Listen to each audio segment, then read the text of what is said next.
আমার বউ যদি আমায় কল দিয়ে বলে তুমি এখন ডান দিকে ফেরো, আমি ডান দিকে ফিরবো। যদি বলে বাম দিকে ফেরো, আমি বাম দিকে ফিরবো। যদি আমার বউ আমাকে বলে তুমি এটা মুরগি, তাও বলবো হ্যাঁ আমি এটা মুরগি। যদি বলে তুমি কক কক করো, আমি কক কক করবো। একজন মেয়ে কেমন হাজবেন্ড চায়, একজন মেয়ে কেমন স্বামী ডিজার্ভ করে, এক্সপেক্ট করে, এবং সেই গুণগুলো আসলে কি, এবং আমাদের কি সেই গুণগুলো আছে কিনা, এটা নিয়ে আজকে আমরা আলোচনা করবো ইনশাআল্লাহ। প্রথম যেই গুণ একজন মেয়ে সবসময় তার স্বামীর মাঝে এক্সপেক্ট করে বা তার ফিউচার হাজবেন্ডের জন্য সে স্বপ্ন দেখে, সেটা হচ্ছে যে my husband has to be the romantic person. They like romantic people. প্রত্যেকটা মেয়ে চায় স্বামী হবে romantic, he can't be unromantic. কারণ একজন স্বামী যদি আনরোমান্টিক হয়, একজন স্ত্রীর জীবনে এর চাইতে বড় কষ্টের বিষয় আর হতে পারে না, ঠিক কিনা বলেন? স্ত্রীর জন্য সবচেয়ে বড় এক্সপেকটেশন হচ্ছে তার স্বামী হবে রোমান্টিক। কারণ মেয়েদের নেচারটাই হচ্ছে এরকম, তারা পুরুষকে রোমান্টিক দেখতে পছন্দ করে, আনরোমান্টিক দেখতে পছন্দ করে না, খ্যাত দেখতে পছন্দ করে না। তো স্বামী যখন খ্যাত হয়, আনরোমান্টিক হয়, আনকোয়ালিফাইড হয়, তখনই দেখবেন পরকীয়া স্ত্রী শুরু করে দেয়। ঠিক আছে না যুবক ভাইয়েরা? So husband has to be the romantic person. আপনি দেখেন আমাদের প্রিয় নবীজি কতটা রোমান্টিক ছিলেন। প্রত্যেকটা ক্ষেত্রে তিনি he was a perfect man, he was the best example, he was the best example.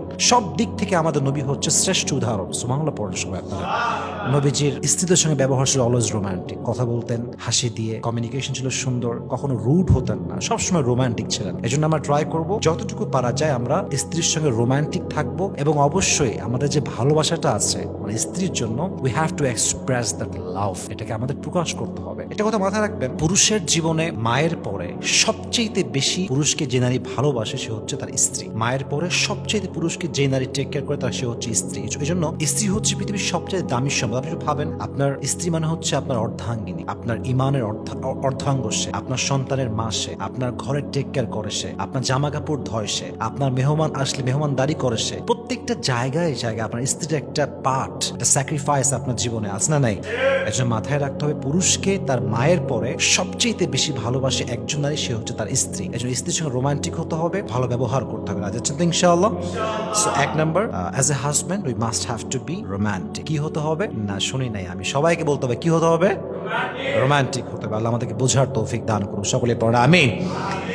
এক নাম্বার গেল এটা। দুই number, I think this is the most important quality. প্রত্যেকটা মেয়ে এমন একজন হাজবেন্ড এক্সপেক্ট করে যাকে দেখলে সে তার মানসিক প্রশান্তি খুঁজে পায়। আমি সবসময় এই কথা বলি, একটা রিলেশনশিপ টিকে থাকে আজীবন মানসিক শান্তির উপরে। বিশ্বাস অবশ্যই লাগবে, এবং বিশ্বাসের পরে যদি কোনো জিনিস স্থান থাকে রিলেশনশিপে, আমি বিশ্বাস করি হচ্ছে মানসিক শান্তি। যদি হাজবেন্ড এবং স্ত্রীর মাঝে ওই দেখার পরে মানসিক শান্তি কাজ না করে উভয়ের মাঝে, সেই সংসার কোনোদিনও টেকা সম্ভব নয়। সো একজন মেয়ে সবসময় চায় তার স্বামী হবে তার মানসিক প্রশান্তির কারণ। এবং বিশ্বাস রাখবেন এই কথা আমার উপরে, যে মানসিক শান্তি যখন কেউ কাউকে দেখে খুঁজে পায়, তখন তার জীবনে আর কোনো কিছুর প্রয়োজন হয় না। একজন মেয়ে যখন তার স্বামীকে দেখে মানসিক শান্তি খুঁজে পায়, তার জীবনে ওইটাই শেষ ইচ্ছা, ওইটাই প্রথম ইচ্ছা, যে আমার স্বামীকে যদি দেখে আমি মানসিক শান্তি খুঁজে পাই, আমার জীবনে আর কিছু না হলেও চলে। এবং দিন শেষে আপনি পুরুষ এবং নারী দুটো মিলেই হিসাব করেন, আমরা সবসময় এমন একটা লাইফ পার্টনার এক্সপেক্ট করি যে যাকে পাওয়ার পরে আমাদের জীবনের কোনো চাহিদা থাকবে না, যাকে পাওয়ার পরে জীবনের কোনো চিন্তা থাকবে না, যাকে পাওয়ার পরে জীবনের চাহিদা,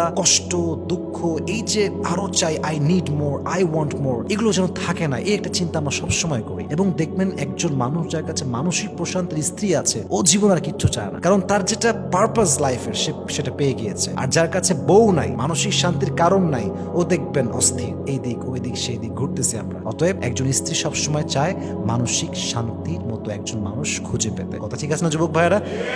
এবার আমি একটি আপনাদেরকে রেফারেন্স দিচ্ছি কোরআন থেকে। This is from Quran. Allah has mentioned in Surah Ar-Rum, Allah says, وَمِنْ آيَاتِهِ أَنْ خَلَقَ لَكُم مِّنْ أَنفُسِكُمْ أَزْوَاجًا لِتَسْكُنُوا إِلَيْهَا। এত সুন্দর আয়াত এবং এত সুন্দর একটা মেসেজ যেখানে আমি পেয়েছি, that's really amazing. Allah বলছেন, one of the best creation is husband-wife relationship, and the first purpose of marriage is you have to get the mental peace when you see your husband or when you see your wife. Allah বলছেন, আমার পৃথিবীর সর্বশ্রেষ্ঠ সৃষ্টির মাঝে শ্রেষ্ঠ নিদর্শন হচ্ছে স্বামী এবং স্ত্রীর সম্পর্ক। সুবহানাল্লাহ পড়বেন না আপনারা সবাই?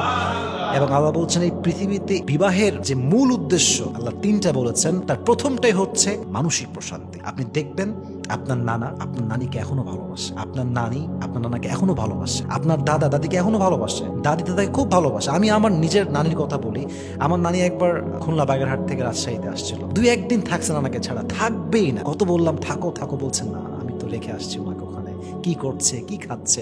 তো ভাবলাম এই যে একটা ওল্ডার এজ, প্রায় 70-80 বছর বয়স, তাও এই যে একটা লাভ, ভালোবাসা, কেন? ওই যে মানসিক শান্তিটা আছে। এই জন্য মাথায় রাখবেন, বিয়ের ক্ষেত্রে সবচেয়ে গুরুত্বপূর্ণ বিষয় হচ্ছে মানসিক শান্তি। অতএব এমন একজন মানুষ হবেন আপনি জীবনে যেন আপনি সবার মানসিক শান্তির কারণ হন। আপনি এমন মানুষ কখনো হবেন না যে আপনাকে দেখলেই মানুষের মেজাজটা বিগড়ে শালা বাটপার আসছে একটা, এই ধরনের মেন্টালিটি বিলং করা যাবে না। রাজি আছেন তো ইনশাআল্লাহ?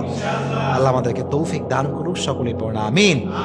আর এটাও মাথায় রাখবেন যে যাকে দেখে মানসিক শান্তি খুঁজে পাওয়া যায় তার সঙ্গে সময়টা খুবই কম পাওয়া যায়। এটা পৃথিবীর একটা ন্যাচার। যাকে দেখে মানুষ বেশি মানসিক প্রশান্তি পায়, তো এটা সবার আগে হারায় যায়। এজন্য যদি কেউ কাউকে পায় এরকম যে মানসিক শান্তি খুঁজে পাচ্ছে তাকে দেখে, that is the big mercy from lord. So আপনাকে এটা রাখতে হবে, আপনাকে you have to try your best যেন সে মানুষটাকে আপনি আজীবন হালাল ভাবে ধরে রাখতে পারেন। আল্লাহ আমাদেরকে তৌফিক দান করুন, সকলেই পড়া আমিন।